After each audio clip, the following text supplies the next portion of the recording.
یُس یہ M L A چھُ آسان أمِس چھُ صُبحٲے پیٚوان 6 بجہِ وۄتھُن أمِس چھُ پیٚوان وٕچھُن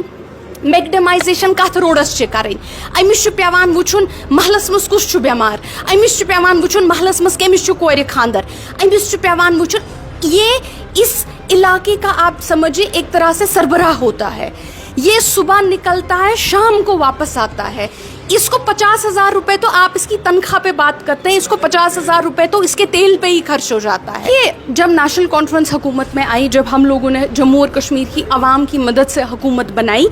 کٲشرِس منٛز چھِ وَنان اَسہِ دیُت یُس یہِ لبہِ چھُ نا اَسہِ دیُت اَتھ لبہِ کیُل کیُل دِنُک کیا مطلب گو کیُل دِنُک مطلب گو ہم نے کہا یہ جموں اور کشمیر یہ ریاست ہماری ہے اس کا فیصلہ ہم کریں گے لیکن جو ہماری یہ لوگ ہیں سیاسی وائسز ہے وہ کہتی ہے نہیں اس کا کیا ہوا آپ کے پاس وہ پاور کیوں نہیں ہے اچھا یہ ہمیں بتاؤ کہ آپ نے وہ گاڑی کیوں نہیں خریدی آپ ہمیں یہ بتاؤ آپ نے وہ والی گاڑی کیوں خریدی آپ ہمیں یہ بتاؤ کہ اس کا رپورٹ ابھی کیوں نہیں آیا آپ ہمیں یہ بتاؤ کہ اے وائی والوں کو کیوں آیا. یہ سوال غلط نہیں ہے بالکل صحیح سوال ہے آپ جتنے سوال جموں اور کشمیر سے کی نیشنل کانفرنس سے کرنا چاہیں آپ اس سے زیادہ کیجیے لیکن ہسٹوریکل انڈرسٹینڈنگ ایک historical there is a historical reason why this government is one of the most it's one of the most instrumental میں کیا بتاؤں مجھے وہ الفاظ نہ تو اردو میں نہ تو انگریزی میں آ رہا ہے. یہ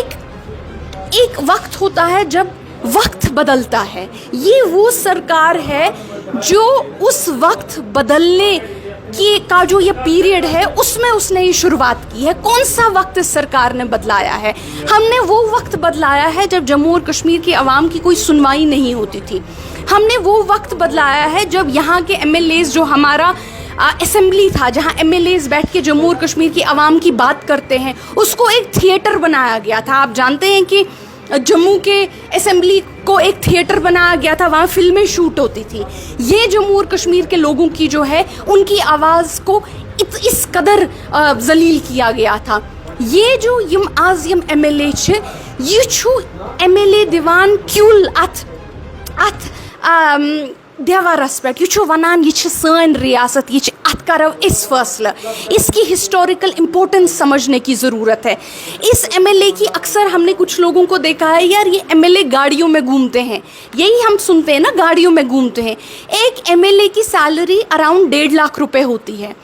اس ایم ایل اے کو اپنی جو اس کا تیل ہی 50-60 ہزار روپے کا جاتا ہے کیونکہ یوما چھو ڈی سی کا جب آپ ویٹ کرتے ہیں اس کے دروازے پہ باہر ڈی سی کے دروازے پہ باہر 3 گھنٹے ویٹ کرنا ہوتا ہے پھر آپ کو ڈی سی صاحب اندر بلاتے ہیں پھر انگریزی میں وہاں بات کرنی ہوتی ہے. یہ سسٹم ہے. یُس یہ ایم ایل اے چھُ آسان أمِس چھُ صُبحٲے پیٚوان 6 بجہِ وۄتھُن أمِس چھُ پیٚوان وٕچھُن میکڈمائزیشن کتھ روڈس چھِ کرٕنۍ أمِس چھُ پیٚوان وٕچھُن محلس منٛز کُس چھُ بٮ۪مار أمِس چھُ پیٚوان وٕچھُن محلس منٛز کٔمِس چھُ کورِ خاندر أمِس چھُ پیٚوان وٕچھُن یہ اس علاقے کا آپ سمجھیے ایک طرح سے سربراہ ہوتا ہے. یہ صبح نکلتا ہے شام کو واپس آتا ہے اس کو 50,000 روپے تو آپ اس کی تنخواہ پہ بات کرتے ہیں اس کو 50,000 روپے تو اس کے تیل پہ ہی خرچ ہو جاتا ہے. اور اس کے بعد ان اسپائٹ آف دیٹ اس کو افسروں سے لڑنا ہے اس کو افسروں کے پاس آپ کے کام نکالنے ہیں تو ہیٚکہِ أمِس ایم ایل اے سندس دروازس چھُ ہیٚکان انسان لت دِتھ اندر أژِتھ. یہ چیزیں جو ہیں ہم دیکھتے ہیں آج ہم نے کی ہیں اور یہی وجہ ہے آپ دیکھیے کچھ لوگ تو افواہیں تک پھیلا رہے ہیں کہ نیشنل کانفرنس کی سرکار جو ہے وہ اس کو گرانا ہوگا تبھی اسٹیٹہوڈ دیں گے. اس میں بھی ہم لوگوں نے اپنا جواب تیار رکھا ہے. اگر جموں اور کشمیر کے اسٹیٹہوڈ کے لیے نیشنل کانفرنس کو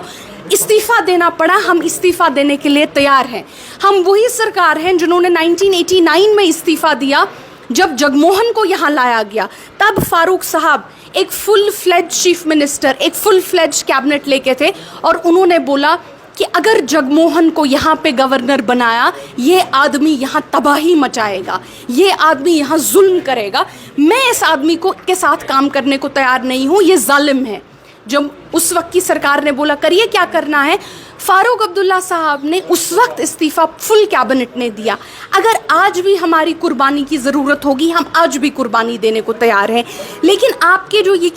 لیکن میرا غرض بس یہ ہے کہ جو لوگ اس ایم ایل اے پہ سوال کرتے ہیں کہ یہ گاڑی میں گھومتا ہے خدا را بیٹھیے